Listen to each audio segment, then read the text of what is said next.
जय हिंद देशवासियों।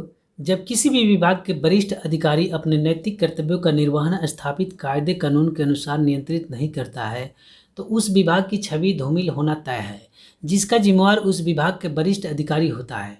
लोगों में विश्वास है कि कायदे कानूनों से नियंत्रित एयरफोर्स एक अनुशासित सेना का अंग है, पर इस प्रचलित लोकोक्ति अंधेर नगरी चौपट राजा टके सिर भाजी टके सिर खाजा पर आधारित एयरफोर्स के अंधे बहरे और गद्दार अधिकारियों की काले करतूतों का एक और उदाहरण आपके समक्ष प्रस्तुत है।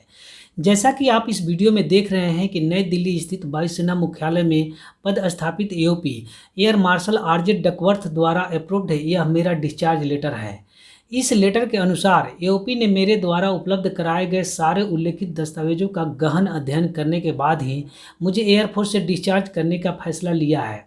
आप यहां देख रहे हैं कि दिनांक 12 अक्टूबर 2020 को एओपी द्वारा निर्गत मेरे अप्रूव्ड डिस्चार्ज लेटर में स्पष्ट आदेश दिया गया है कि मेरा डिस्चार्ज प्रोसेस एयरफोर्स रूल्स 1969 में उल्लेखित रूल 12 के अनुसार किया जाए। इस प्रकार अपनी कानूनी विद्वता के आधार पर एयरफोर्स में उच्चतम रैंक धारण करने वाले AOP air marshal RJ Duckworth द्वारा किए गए कार्रवाई को air force chief air marshal V R. Chaudhary ने भी कानूनी रूप से पूर्णतः न्यायोचित बताया है। एओपी द्वारा जारी इस लेटर को मुझे दिनांक 15 अक्टूबर 2020 को मुहैया कराया गया। अंधे और बहरे जैसे व्यवहार करने वाले इस एओपी को प्रमाणित दस्तावेज आधारित मेरे यूट्यूब चैनल सेना में शोषण पर उपलब्ध वीडियो को जरूर देखना चाहिए, ताकि अंग्रेजी सोच रखने वाले इस गद्दार एओपी को अपनी गलती का एहसास हो जाए। एओपी जैसे एयरफोर्स के सीनियर अधिकारी भी एयरफोर्स की छवि धूमिल करने पर तुले हैं। प्रधानमंत्री की अगुवाई में आज देश आज़ादी का अमृत महोत्सव का जश्न मना रहा है, पर अनुशासन की आड़ में एयरफोर्स के अंधे बहरे और गद्दार अधिकारी सैनिकों के साथ साजिश, शोषण और अन्याय करने पर अड़े हैं।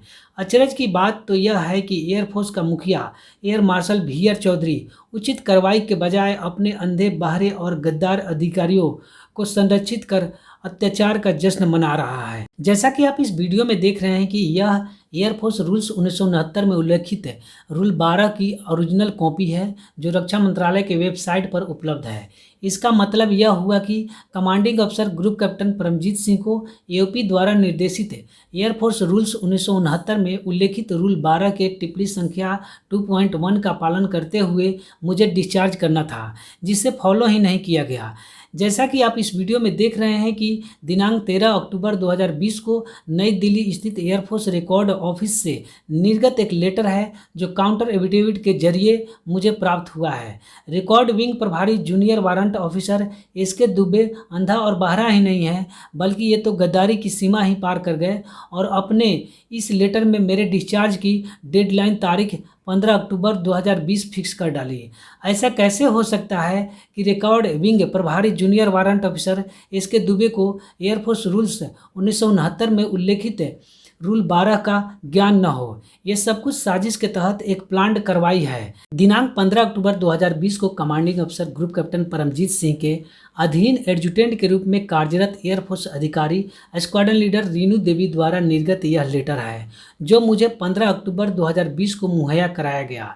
इस लेटर के अनुसार 15 अक्टूबर 2020 को मुझे डिस्चार्ज किया जाना था। जब कमांडिंग अफसर group captain Paramjit Singh air force rules 1969 में उल्लेखित रूल 12 से अनभिज्ञ हैं, तो आप ही बताइए एयरफोर्स के ऐसे अंधे बहरे और गद्दार अधिकारी को कमांडिंग अफसर का पद दिया जाना कितना उचित है, जिसको अपना ड्यूटीज एंड रिस्पॉन्सिबिलिटीज ही पता नहीं है। तो फिर ऐसे कमांडिंग अफसर से कोई सैनिक न्यायोचित कार्रवाई की उम्मीद कैसे कर सकता है। एयरफोर्स चीफ होने के नाते एयर मार्शल वी.आर. चौधरी, आज आपको ध्यान से सुनना होगा।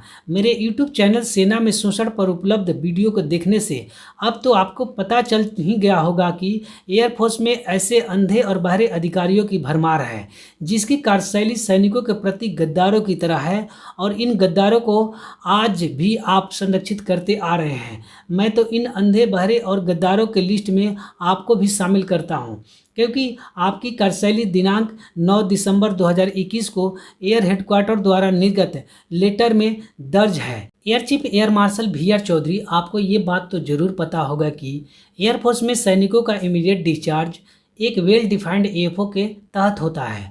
आप और आपके संरक्षण में कार्यरत अंधे बहरे और गद्दार एयरफोर्स अधिकारियों की कमी नहीं है। जिन्होंने कानून की धज्जियां उड़ाते हुए मेरे और मेरे जैसे अन्य सैनिकों के साथ घोर अत्याचार कर रहे हैं। आए दिन एएफटी में दायर हो रहे केस एयरफोर्स अधिकारियों के अंग्रेजी सोच को बयां करता है। अगर आप में नैतिकता है तो देश को बताएं कि एयरफोर्स के वरिष्ठ अधिकारियों एओपी, एफआरओ और स्टेशन कमांडर ने वर्ष 2018 में एयरफोर्स चीफ द्वारा पारित एफओ संख्या 21 में उल्लेखित डिस्चार्ज प्रक्रिया को आखिर फॉलो क्यों नहीं किया। मैं तो air chief air marshal VR Chaudhary द्वारा किए जा रहे अंधे, बहरे और गद्दार जैसी कार्रवाई को पब्लिक के समक्ष आगे भी प्रस्तुत करता रहूँगा, क्योंकि मुझे सेना और देश से प्यार है, न कि अनुशासन की चोला पहने एयरफोर्स के इन अंधे, बहरे और गद्दार अधिकारियों से। और तथ्यों को उजागर करने से मुझे कोई रोक नहीं सकता है। आपसे फिर मिलूँगा अगले वीडियो में एक और खुलासे के साथ। जय हिंद, जय भारत।